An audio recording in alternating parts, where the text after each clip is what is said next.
Sejam todos bem-vindos ao canal de leitura da Inês.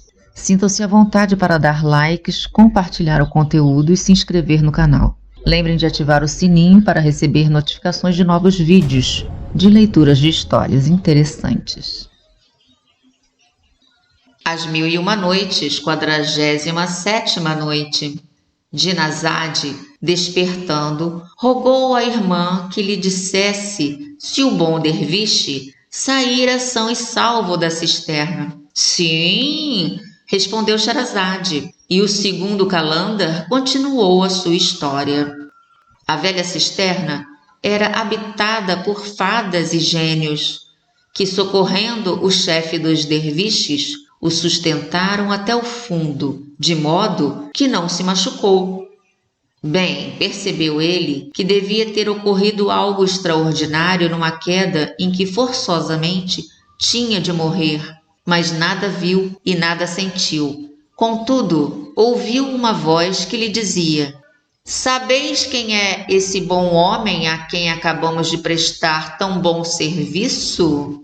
Tendo outras vozes respondido que não, prosseguiu a primeira: "Vou dizê-lo. Esse homem, impelido pela maior caridade do mundo, abandonou a cidade em que vivia e veio estabelecer-se nesse lugar, com a esperança de curar um dos seus vizinhos da inveja que o dominava.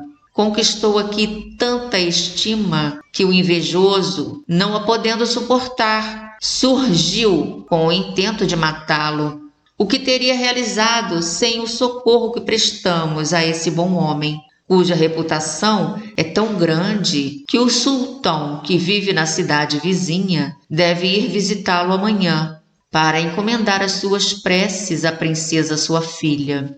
Outra voz perguntou que necessidade tinha a princesa das preces do derviche. Ao que a primeira respondeu: "Não sabeis, pois, que ela está dominada pelo gênio Maimun, filho do Din-din, que por ela se apaixonou? Mas eu bem sei como poderia curá-la esse bom chefe dos derviches. A coisa é facílima e vou contá-la. Há no seu convento um gato preto com uma mancha branca na ponta da cauda, aproximadamente do tamanho de uma pequena moeda de prata. Bastar-lhe-á arrancar 7 fios dessa mancha branca, queimá-los e perfumar com eles a cabeça da princesa. No mesmo instante ela ficará curada e livre de Maimun, filho de Din-din, que jamais tentará dela se aproximar." O chefe dos derviches não perdeu nada da conversa entre as fadas e os gênios, os quais, após terem proferido tais palavras, permaneceram calados pelo resto da noite. No dia seguinte, logo de manhãzinha, desde que pôde distinguir os objetos e visto que a cisterna se achava demolida em vários pontos, percebeu um buraco e por ele saiu sem esforço. Os derviches que o procuravam se alegraram muito por revê-lo. Ele lhes contou em poucas palavras a maldade do hóspede tão bem acolhido na véspera e retirou-se para sua cela. O gato preto, de que ouvira falar durante a noite, não demorou em ir-lhe fazer carícias, como tinha por hábito. O derviche pegou, arrancou-lhe 7 fios da mancha branca da cauda e guardou-os para deles servir-se na ocasião oportuna. Não fazia muito que o sol se erguera, quando o sultão, não querendo negligenciar nada do que supunha proporcionar a imediata cura da princesa, chegou à porta do convento. Ordenou à sua guarda que se detivesse e entrou com as principais pessoas que o acompanhavam.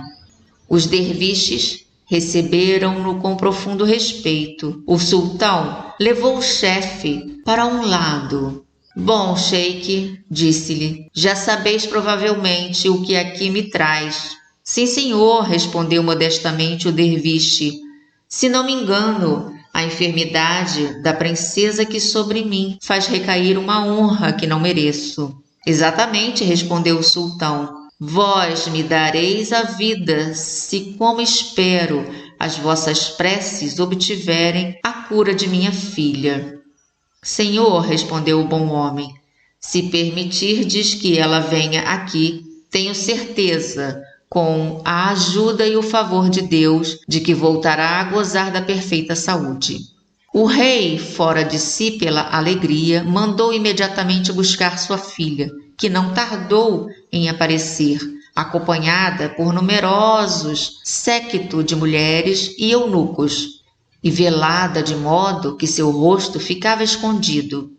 O chefe dos derviches ordenou que segurassem uma panela sobre a cabeça da princesa, e mal havia colocado os 7 fios sobre os carvões ardentes que mandara trazer, o gênio Maimun, filho de Dindim, lançando terríveis gritos, sem que ninguém o visse, abandonou a princesa, a qual, em primeiro lugar, levou a mão ao véu que lhe cobriu o rosto e tirou-o para ver onde se encontrava. Onde estou? Perguntou a princesa. Que me trouxe aqui?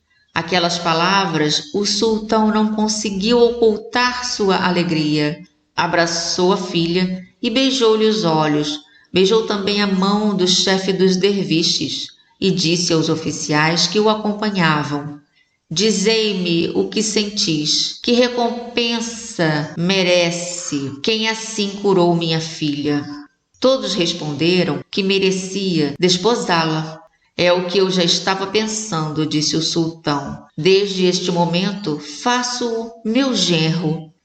Pouco tempo depois, o primeiro vizir morreu, o sultão substituiu-o pelo derviche e, morrendo o próprio sultão, sem deixar filhos homens, as ordens de religião e de milícia reunidas declararam e reconheceram unanimemente o bom homem sultão.